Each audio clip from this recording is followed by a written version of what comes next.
Happy Munkey Happy Hour with Vlad, Kerri Accardi, and my brother from another mother, Ricky Williams. So, how's it going, King? I can't complain. Thank you so much, man, for checking in with your brother, man. Of course. Right now, you know what I mean? This quarantine got us all separate, but we got to keep the movement alive however we can. You know, Ricky? I mean, from what I hear, it's pretty crazy up there in New York. Yeah, it is. But, also, sometimes the news also fear mongers a little. Definitely not a good situation, but I think they have to keep that 24-hour news cycle going, Ricky, and they're like, a little bit extra, put in the fear of God in people, Ricky? Yeah. Not saying that it's good, it's very bad, but I'm just trying to say that they have to keep that 24-hour news cycle. It's not as bad as they're saying. There you go. You know what I mean? It's 10 million people, so those numbers look horrible, but it's 10 million people here. Yeah. You know what I mean? In a small condensed area, you know, Ricky? Yeah. Yeah. How are you? How's the family? Everything good? So, do you know Marvin Washington?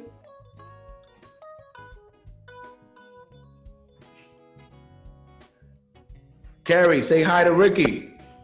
Hi, Ricky.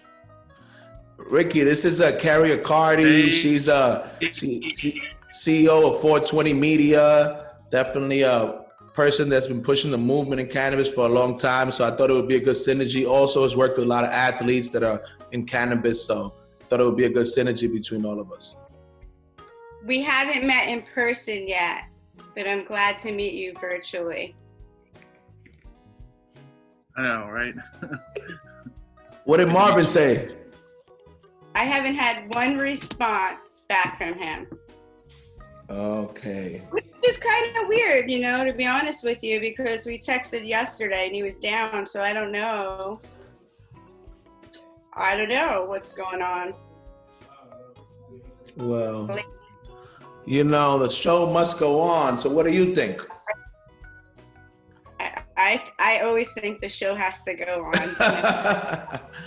Okay, ladies. We have a great NFL player here that is educating and really standing up for the plant, right? You have yourself who is pushing this movement through culture, right, and different series. So I think this is, So let me do the intro, and then we're gonna get into all that. Cool. That's fine. Man, you don't say that. Okay. So, ladies and gentlemen, welcome tonight to Happy Munkey Happy Hour with Vlad. Tonight we have some amazing guests. First and foremost, we have Kerri Accardi, CEO of 420 Media, good friend of mine, and also a big cannabis advocate. Thank you for tuning in, Kerri.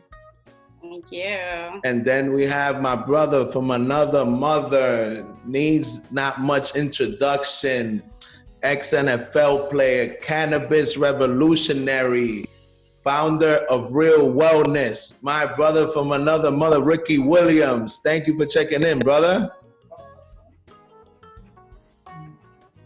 Yeah, thanks for having me. Of course, man. It's an honor and a pleasure. So, how is the quarantine treating you guys, and how are you staying productive during these crazy times and keeping your companies going and keeping the people motivated? Start with you, Kerri.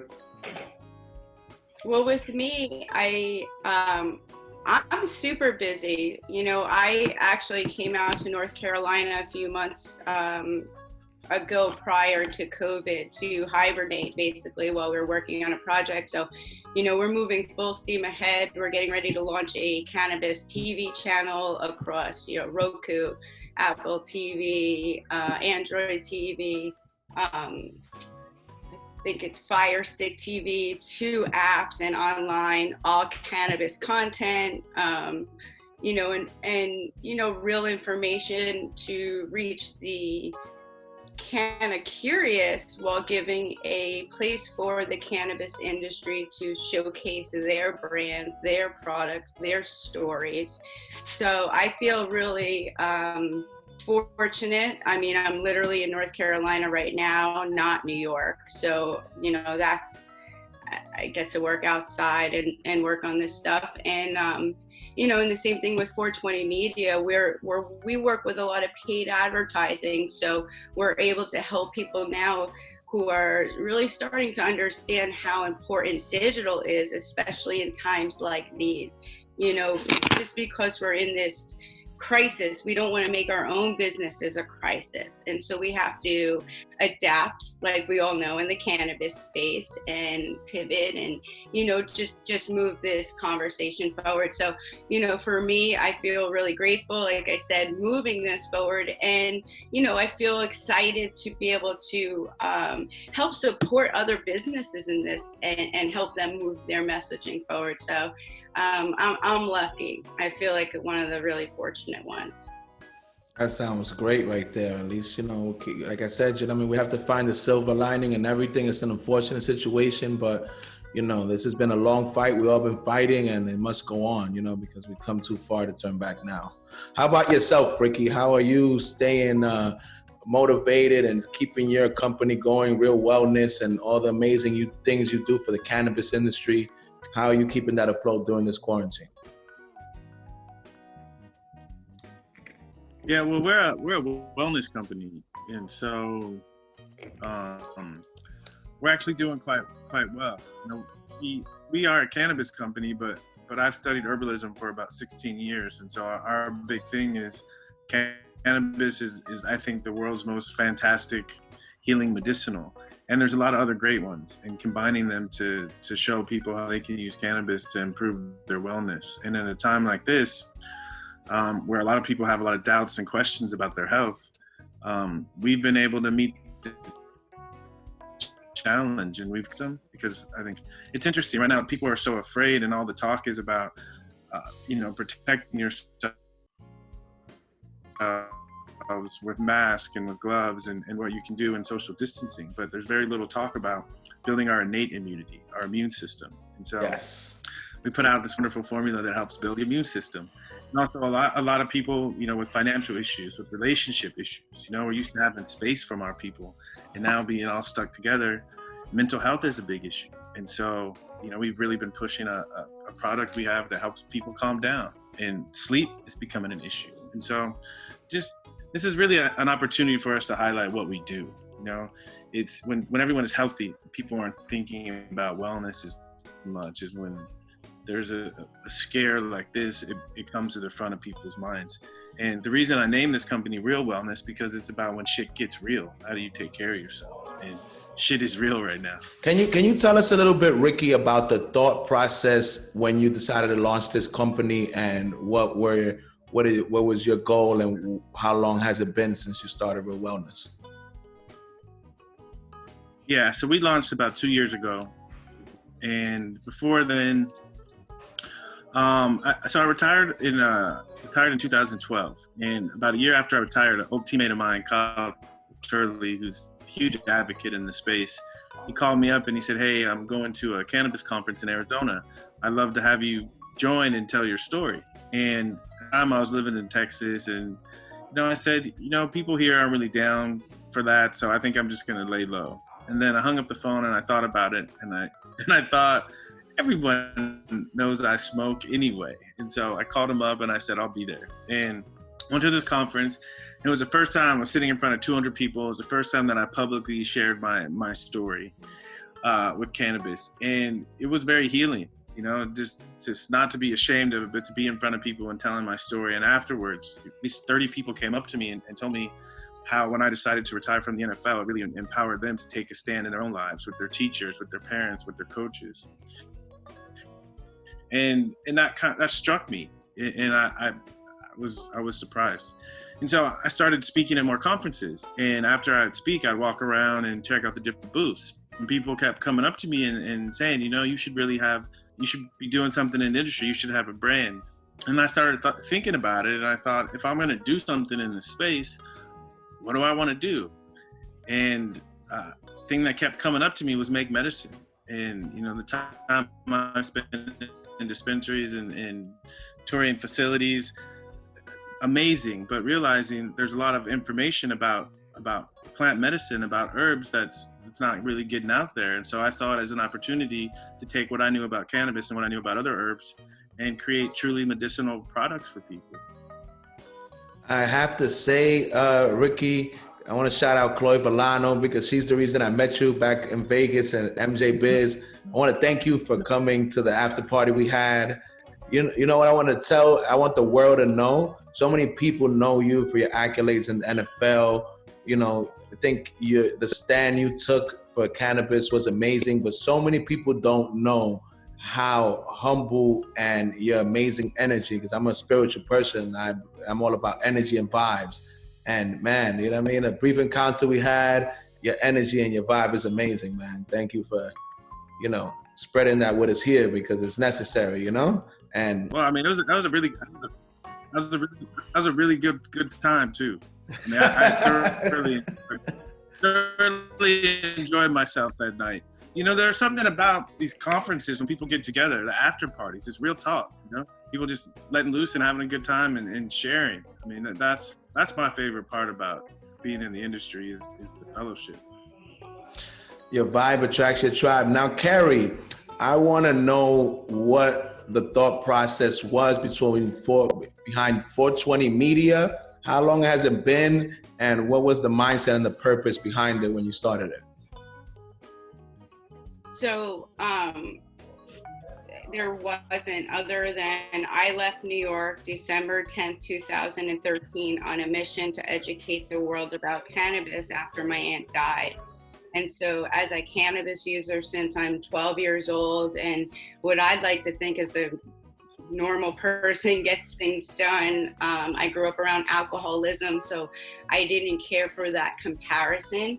And so basically I left, and I was really lucky. I mean, I knew someone that owned they were called The Collective at the time, which is a dispensary in Northern California.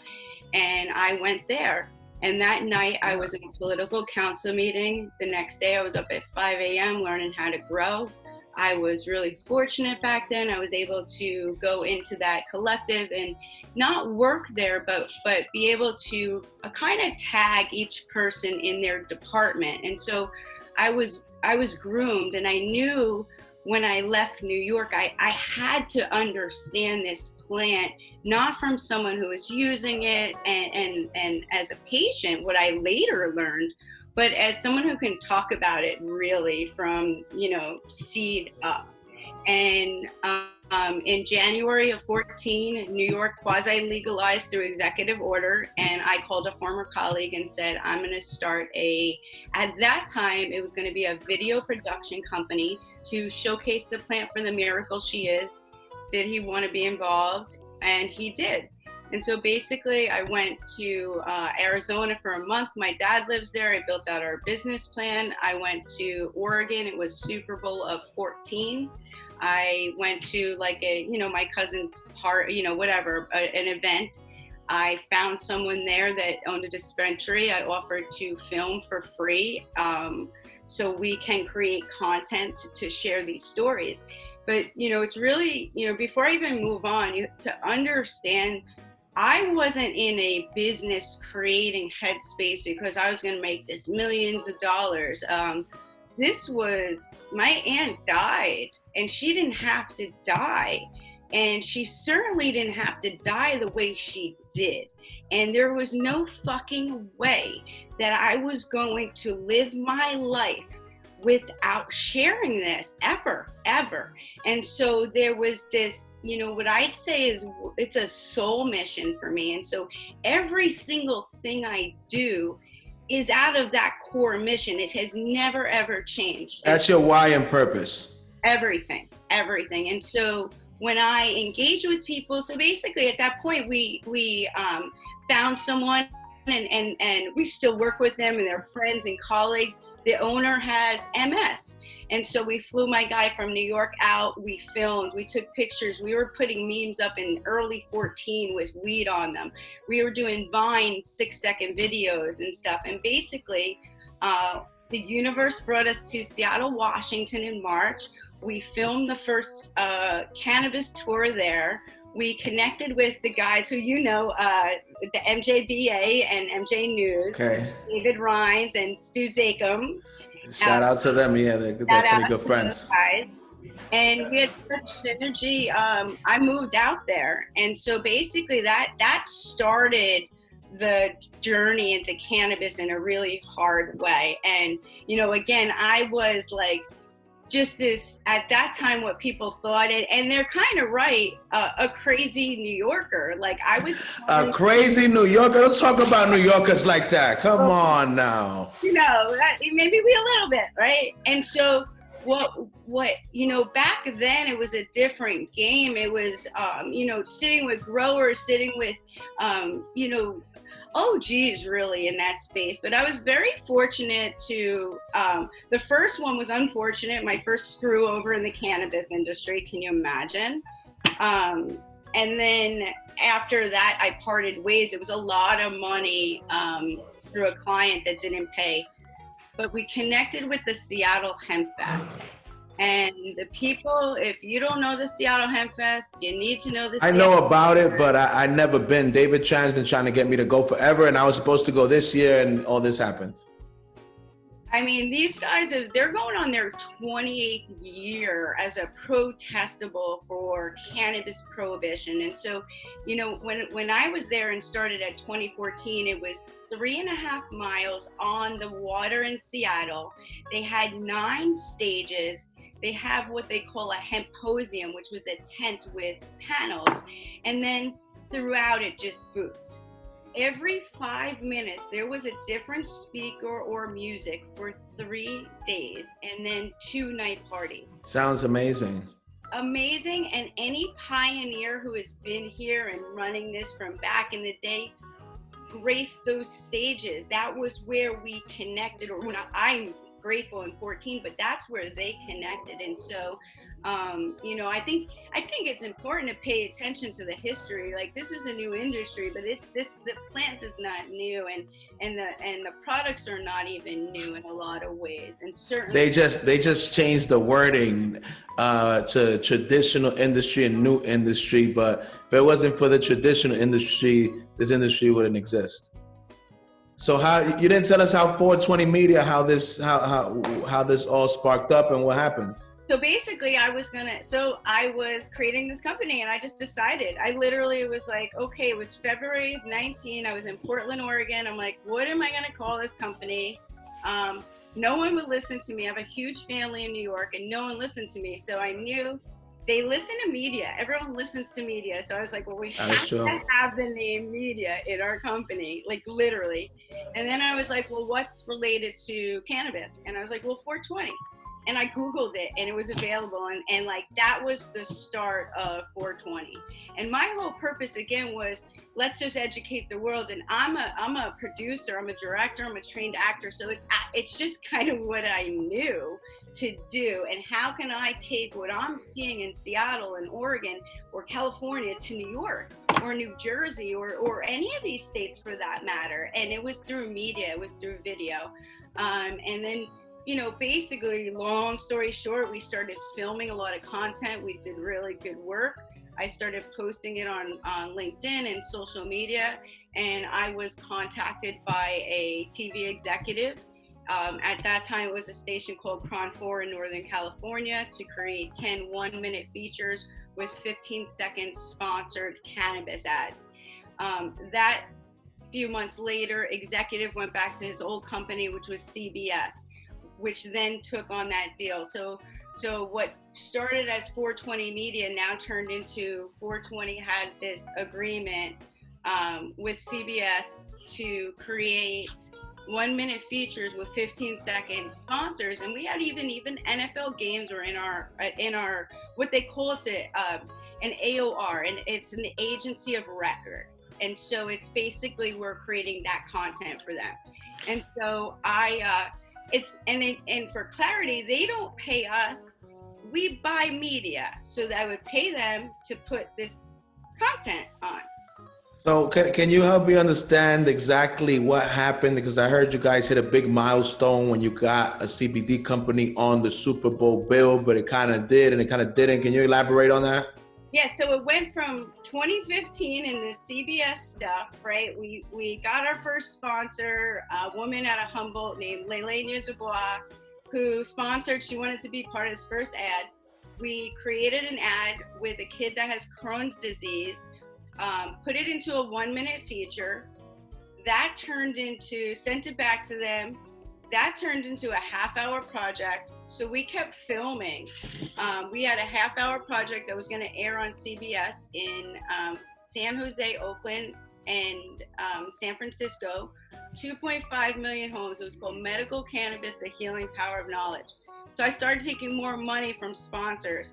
And at one point, I call it like that cannabis real world house, where I rented this house in Clearwater, Florida. I had NFL players. I had Marvis there. Boo Williams was there. I had nurses there. I had a doctor. I had the attorney that runs Regulate Florida. I had moms. And so basically we were filming for this series, but I knew I wanted to launch this network. It was just something I wanted to do early on. And so we were creating these different shoots within the house and the property. Fast forward, everything was good. It was a week. This is 2016. I'm in Vegas, ready to go to MJ Biz, which was still at the Rio at the time, so smaller. And it was 1 week after the election, and they shelved that project. And so that catapulted, and to be honest with you, it pissed me off. That took me to a level beyond knocking the wind out of me and being, responsible. And you're very disappointed in this. Everything. But what it did to me was it reminded me. But then you have another scenario now in 2019. So this rolls into it. But because of that history, it kind of like jags up to what happened. And so basically, I started reconnecting with people who were contacting us before, TV stations, and we ended up airing the first cannabis commercial during prime time on History, Bravo, and Discovery in 2018 in California. And then again in 2019, right after the stuff with Acreage came out about, CBS said no to the Super Bowl commercial, which was like a PR campaign. I don't know if you remember that. But basically, at that time, I was working with a media buyer. I was also working with the Commissioner of Agriculture in the VI, who was the former senator who happened to be in my commercial. And so I was called and connected, and we ended up airing that commercial during the Super Bowl and the programming before in the VI and in Puerto Rico. And so we aired 12 times that day in Super Bowl programming. It just wasn't, in California because they wouldn't allow that. And so, but it's still a big milestone because it had never been done before. So it's not 100% what you wanted, but it's better than what had been done prior. Oh yeah, man, I'll fight. I fight. I'm a hustler. I fight them, because like, for example, Ricky, when we had the NFL in our agreement in NFL, CBS, at one point they called to say they wanted to pull out, and I lost my mind. I mean, I verbally was F-bombing. How dare you? You don't mind putting these guys out on the field. You don't mind taking their money. You don't mind selling this. But it's not okay for them to have a medicine. It's not okay for people to know about this healing. And I lost my mind. And it was a thing with CBS, but well, it was interesting. They ultimately said okay, and then ultimately they pulled it. Which is all going to the documentary anyway, because we documented this whole scenario. Guys, this is Happy Munkey Happy Hour with Vlad. So cheers. Cheers. I like that. Love it. Where are we at here? Ricky, what do you think about the new regulations where they loosened up on the consumption of cannabis for athletes? I think they put the tolerance up and they made it a little more lenient. Well, they made it a lot more lenient. They decided that nobody ever needs to be suspended for smoking, using cannabis. And I think it's long overdue, but it's a positive step in the right direction. And I think more importantly, it just sends a message to the world that, it's okay. It's okay. And again, I feel somewhat responsible, because I think I was a good example of someone who was suspended who shouldn't have been suspended. And I just think, the NFL realized they're trying to take care of the players better. And I had an opportunity to interview Demore Smith about the NFL and their approach to the approach of the players to the NFL about cannabis. And he said, for us, it's not an abuse issue, it's a health issue. And they took a hard line with the NFL, and it seems like it was successful. And I think a lot of NFL players You got stuck there, Ricky. You there?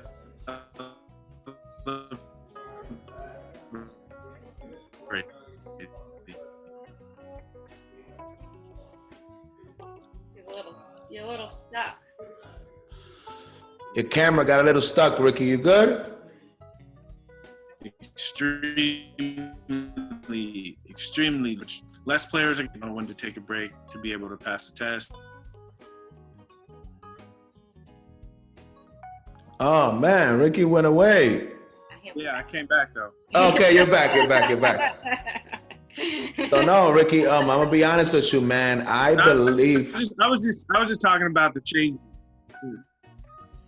Yeah, exactly. Yeah, that's a big milestone, which you probably have a big involvement in, because people don't understand. I was talking to a friend of mine, how many morals, principles, and values you have to be at the height of your career, prime, breaking records, and not to sell out for what you believe in. Because everybody is okay to fight for good fights, but when it's time to sell out, they sell out. So for you to stand up for what you believe in the prime of your career, I believe is like one of the biggest epitomes of, like cannabis revolutionary at the highest level.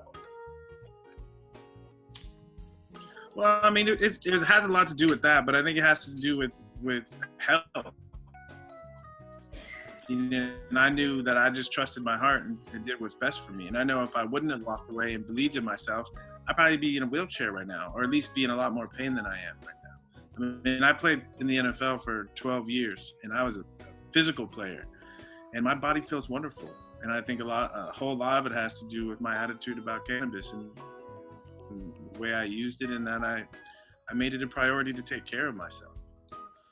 I got an important question next for you guys. What do you guys think? Because I really believe that in society as a whole, this is going to be a change, but I'm talking about the cannabis industry specifically. I believe that like the way that they say BC and AD is going to be like pre-COVID and post-COVID. What do you guys think? How is the cannabis industry going to be different after all this when things go back to normal? Start with you, Kerri. I think a lot more things are going to go digital. And I think a lot more people are going to learn to work from home or from a virtual office. I think that it's going to really put that pressure on businesses to take it seriously, their business serious and their business plan serious in case of situations like this, which is, it's just unprecedented, but I think it puts that, pressure on a business sense really for the industry. And I think that as it's essential. So I think that's the best thing that could come out of this, is showing that this is truly a medicine. We have an endocannabinoid system. We get balance, whether that's a mental balance, as we spoke of earlier, or it's physical ailments, pain, anything. And so I think that it opens the mind up for that a little bit more. So that's kind of what I think. And I'm sending good vibes to those that are having a hard time, to be honest with you. And I'm hoping that people can find a way to come together or work with their legislators to really help find something that can then push this through. And I think finding now associations or these groups that's going to guide a process like that, because I know there's a lot of concerned business owners right now and people are scared. So, but I think the best thing is essential medicine. Essential, Kerri. How about you, Ricky? What do you think is going to be post-COVID and pre-COVID, after post-COVID? How is the industry going to be different, and how do you think it's going to look compared to before? Yeah, well, I agree with everything that Kerri said, and I look at this whole situation as a purge. Now, I used to have a coach that says, we're like toothpaste. You don't know what's inside until you're squeezed. And I think in this purge, I think the cream is going to rise to the top.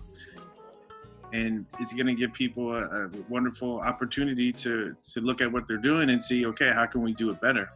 I think on the larger picture is, I think this kind of situation is helping more people in a strange way have more access to cannabis, more downtime. People aren't being drug tested, and they're looking for something. And so my sense is there's going to be a lot more people using cannabis after this than before.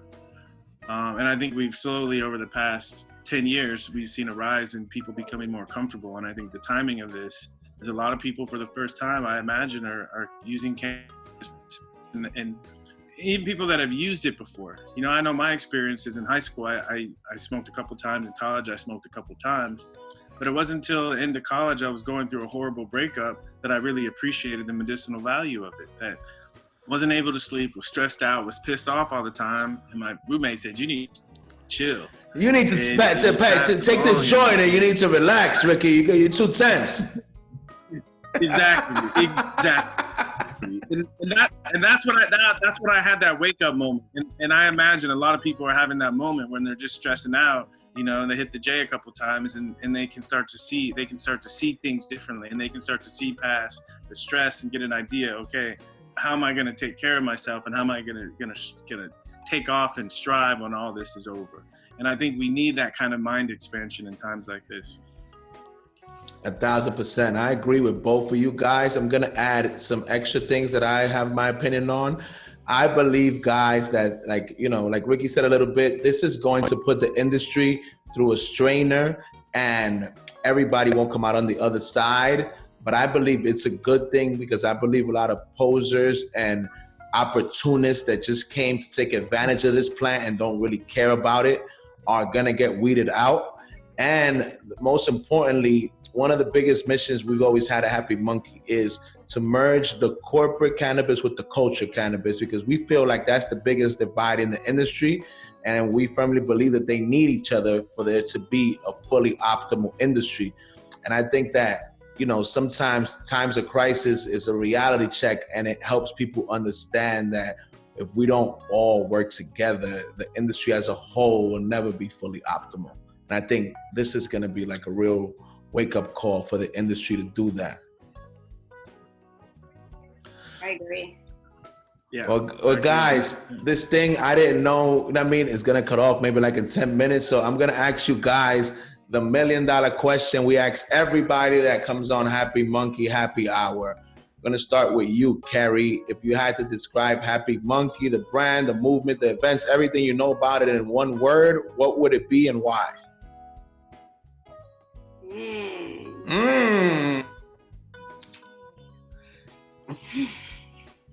Well, one word. One word, and then you'd say whatever you feel that why you picked that one word. Soul. Why soul?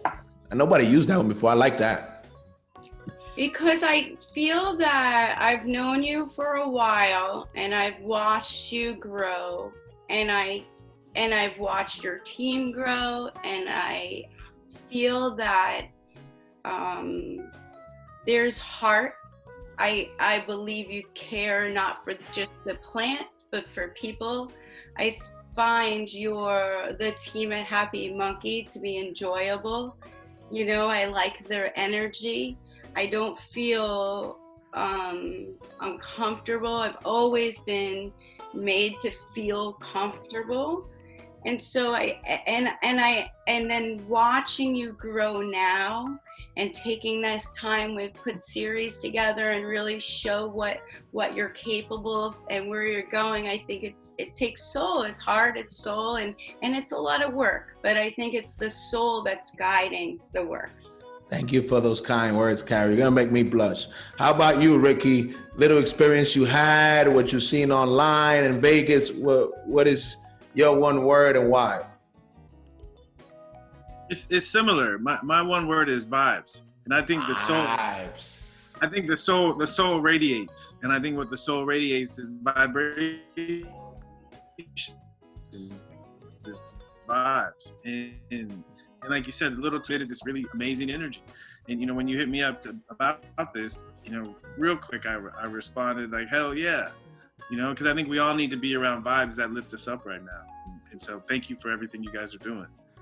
Thank you for believing us. Thank you for those kind words. I really believe your vibe attracts your tribe, and that's why us three are here, still, pushing our tribe forward. I want both of you guys, starting with you, Kerri, tell them about all the people out there at Happy Munkey Happy Hour, how to find you, what you got coming up, so they can look out for you. So 420media.us is our website. I have a new website that I love as many subscribers as possible. Our URL is anewcannabischannel.com. It's to give a little information about what we're doing while getting subscribers for our new shows. And your other guest, Marv, wasn't here, but Marv's a host of one of our shows called Fifth Quarter. So Ricky, we definitely have to come back and talk to you about doing some stuff with us. And so it's Kerri at 420media.us is my email, and at 420media_agency or roundabout that is us. Kerri Accardi is my full name. Thank you, Kerri. Tell them, Ricky, where they can find you. What should they look out for real wellness and Ricky has coming for 2020 to keep enhancing the vibes, the soul, and the health of the people? Yeah, our new thing is empowering people. We have a new tagline, a healer in every household, and this idea of we got to take care of our people. And we're providing help ideas. And you can catch us at rw.life.